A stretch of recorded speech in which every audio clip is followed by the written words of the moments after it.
हम सबने देखा होगा अमेरिकी राष्ट्रपति को विदेश यात्रा पर मुस्कुराते हुए, हाथ हिलाते हुए। देखने में लगता है कि अरे ये तो एक सिंपल सा डिप्लोमैटिक इवेंट है, पर उस मुस्कान के पीछे, पर्दे के पीछे एक ऐसा ऑपरेशन चल रहा होता है जिसकी तैयारी महीनों से चल रही होती है।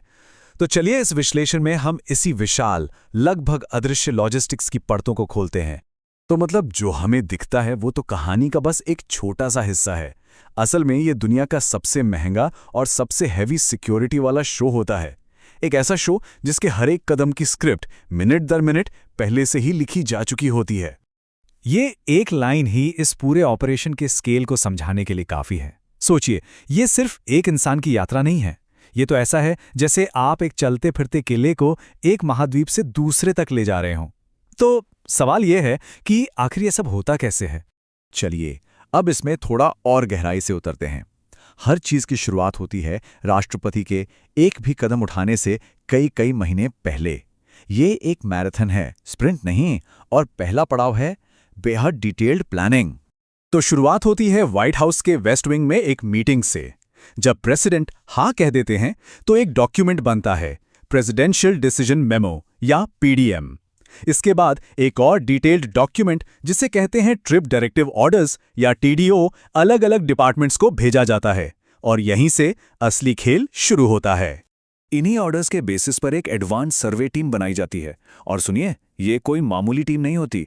इसमें व्हाइट हाउस के अधिकारियों से लेकर सीक्रेट सर्विस के एजेंट्स तो होते ही हैं, यहां तक कि डिफेंस एनर्जी सपोर्ट सेंटर के एक्सपर्ट्स भी होते हैं। इनका काम क्या है? ये पक्का करना कि विमान में जो फ्यूल डाला जाएगा वो भी सही क्वालिटी का हो। मतलब हर किसी का काम एकदम क्रिस्टल क्लियर होता है। ये टीम विजिट से महीनों पहले ही होस्ट कंट्री में डेरा डाल देती है। वो हर एक मुमकिन रास्ते को जांचते हैं, ये तक देखते हैं कि सड़कें इतनी चौड़ी हैं या नहीं कि पूरा काफिला एक साथ यू टर्न ले सके। हर होटल, हर एयरपोर्ट, हर वेन्यू के 3D मॉडल बनाए जाते हैं, और फिर बनती है एक डिटेल्ड रिस्क रिपोर्ट। अब जब विजिट में करीब 10 से 15 दिन बचे होते हैं, तब एक दूसरी एडवांस टीम पहुंचती है। इनका काम जो भी प्लान कागज पर बने हैं उन्हें जमीन पर उतारकर टेस्ट करना। ये समझिए कि ये फाइनल परीक्षा है। ये टीम हर चीज का लाइव डेमो करती है। मतलब फाइनल किए गए रास्तों पर पूरे के पूरे काफिले की प्रैक्टिस होती है। होटल को तो पूरी तरह से अपने कब्जे में ले लिया जाता है। कमरों से टीवी तक बदल दिए जाते हैं, बुलेट प्रूफ शीशे लगाए जाते हैं, और एक वॉर रूम बनाया जाता है। इतना ही नहीं, जो लोग प्रदर्शन कर सकते हैं उन्हें भी पहले से ही हिरासत में ले लिया जाता है। लेकिन देखिए, सिक्योरिटी के चैलेंज हमेशा एक जैसे नहीं होते हैं। भारत में एक बड़ी ही अजीब समस्या सामने आई, बंदरों की। अब इसका क्या हल निकाला?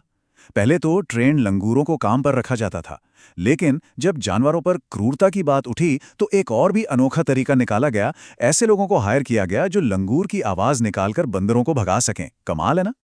तो जब जमीन पर सारी तैयारियां पूरी हो जाती हैं, तब वक्त आता है राष्ट्रपति की असली यात्रा का। और ये सिर्फ एक इंसान को एक जगह से दूसरी जगह ले जाना नहीं है, ये तो उनकी पूरी दुनिया को साथ लेकर चलने जैसा है। मतलब राष्ट्रपति का हेलीकॉप्टर, मरीन वन, उनकी स्पेशल बख्तरबंद कार द बीस्ट, और पूरा का पूरा काफिला, सब कुछ विशाल C-17 ग्लोबमास्टर कार्गो प्लेन्स में पैक करके होस्ट कंट्री में पहले ही पहुंचा दिया जाता है। और राष्ट्रपति के साथ एक चीज हमेशा रहती है जो बहुत ही जरूरी है, जिसे कहते हैं न्यूक्लियर फुटबॉल। इस ब्रीफकेस में न्यूक्लियर वॉर शुरू करने के कोड्स और प्लान्स होते हैं। ये ब्रीफकेस पक्का करता है कि कमांडर इन चीफ दुनिया में कहीं भी हो, कंट्रोल हमेशा उनके हाथ में रहे। अब जिस प्लेन में प्रेसिडेंट सफर करते हैं, एयरफोर्स वन, वो कोई आम प्लेन नहीं है। वो सचमुच में आसमान में उड़ता हुआ एक व्हाइट हाउस है। सोचिए, 3 मंजिलें, एक प्राइवेट स्वीट, एक कॉन्फ्रेंस रूम, और यहां तक कि एक ऑपरेटिंग थिएटर भी है जिसमें छोटी मोटी सर्जरी हो सकती है। ये मिसाइल डिफेंस सिस्टम से लैस है और न्यूक्लियर धमाके के बाद भी काम कर सकता है। जैसे ही राष्ट्रपति होस्ट कंट्री में लैंड करते हैं, उनके चारों तरफ सुरक्षा का एक ऐसा बुलबुला बन जाता है जिसे भेदना नामुमकिन है। तो अब हम जमीन पर मौजूद इसी सिक्योरिटी की परतों को देखेंगे। और इस सिक्योरिटी बबल के सेंटर में एक ऐसी गाड़ी होती है जो सिर्फ एक कार नहीं है, ये है द बीस्ट। द बीस्ट को एक टैंक की तरह बनाया गया है। इसकी खिड़कियां 5 इंच मोटी हैं, दरवाजे इतने भारी जितने बोइंग 757 के होते हैं। ये केमिकल अटैक से बचने के लिए पूरी तरह से सील्ड है। इसके अंदर प्रेसिडेंट के ब्लड ग्रुप का ब्लड ऑक्सीजन सप्लाई और यहाँ तक कि जवाबी हमले के लिए स्मोक स्क्रीन और ऑयल स्लिक जैसी चीजें भी मौजूद हैं। और इसका वजन कितना है? पूरे 9,000 किलो से ज्यादा। ये नंबर ही अंदाजा देता है कि ये कितनी मजबूत और कितनी सुरक्षित होगी। और हां, द बीस्ट कभी अकेले नहीं चलती। ये एक बहुत बड़े मोटरगेट का हिस्सा होती है। सबसे आगे होती हैं रूट और पायलट कारें जो रास्ता देखती हैं। फिर आते हैं स्वीपर्स जो ट्रैफिक साफ करते हैं। हमलावरों को कंफ्यूज करने के लिए द बीस्ट जैसी ही कई गाड़ियां होती हैं। और पीछे भारी हथियारों से लैस काउंटर असॉल्ट टीम और एक mobile communication hub road runner भी होता है। ये पूरा काफिला सिक्योरिटी की कई लेयर्स के अंदर चलता है। सबसे बाहरी घेरे में होती है लोकल पुलिस जो भीड़ को कंट्रोल करती है। जैसे जैसे अंदर की तरफ बढ़ते हैं सिक्योरिटी और टाइट होती जाती है, जिसमें होस्ट कंट्री के स्पेशल फोर्स और स्नाइपर्स शामिल होते हैं। और आखिर में प्रेसिडेंट के सबसे करीब होती है उनकी पर्सनल सीक्रेट सर्विस टीम जो उनकी आखिरी डिफेंस लाइन है। सिक्योरिटी का लेवल इतना ज्यादा है कि हर छोटी से छोटी चीज का ध्यान रखा जाता है। मिसाल के तौर पर प्रेसिडेंट पब्लिक टॉयलेट इस्तेमाल नहीं करते। उनकी टीम एक स्पेशल पोर्टेबल टॉयलेट सीट साथ लाती है और उनके बायोलॉजिकल वेस्ट को एक कंटेनर में सील करके वापस अमेरिका ले जाया जाता है। क्यों? ताकि कोई भी उनके डीएनए या उनकी हेल्थ से जुड़ी कोई जानकारी ना निकाल सके। तो सवाल यह है कि इन सब में खर्चा कितना आता है? यह ऑपरेशन सिर्फ कॉम्प्लेक्स ही नहीं है, बल्कि यकीन मानिए बेहिसाब महंगा भी है। वैसे व्हाइट हाउस कभी भी इसका सही बिल तो बताता नहीं, लेकिन इकोनॉमिक टाइम्स की एक रिपोर्ट के मुताबिक 2015 में प्रेसिडेंट ओबामा की भारत यात्रा पर हर दिन का खर्च $200 मिलियन आका गया था।